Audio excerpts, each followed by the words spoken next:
isang kaserola talaga. Hiniwa ko siya kasi nga malalaki siya.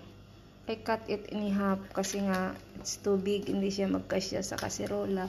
So, lalagyan ko siya ng garlic, tomato, at saka ginger. At lulutuin ko siya sa coconut milk. Lutuin ko siya sa gata. Gagawin ko siyang parang, and after that, lalagyan ko siya ng tamarind.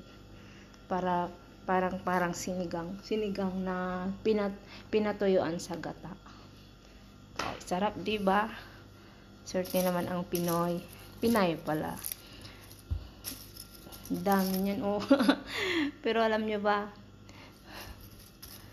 itong daw crabs. Nakalimutan ko na naman yung Tagalog. Alimasag.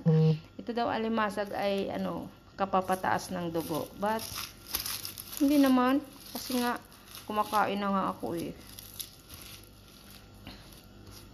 Pag everyday siguro itong alimasag. Sarap siya, guys. Sarap talaga. Papatuyuan ko siya sa gata, sa coconut milk. Yan siya.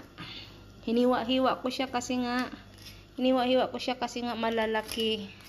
Ay, ito oh, babae ito ba? Mayroon siyang itlog oh. Hiniwa-hiwa ko siya sa half-half kasi nga malalaki siya. Kasi pag nilagay ko sa kaserola is mapupuno yan eh. So, ready na siya. Lagyan ko siya ng yan yung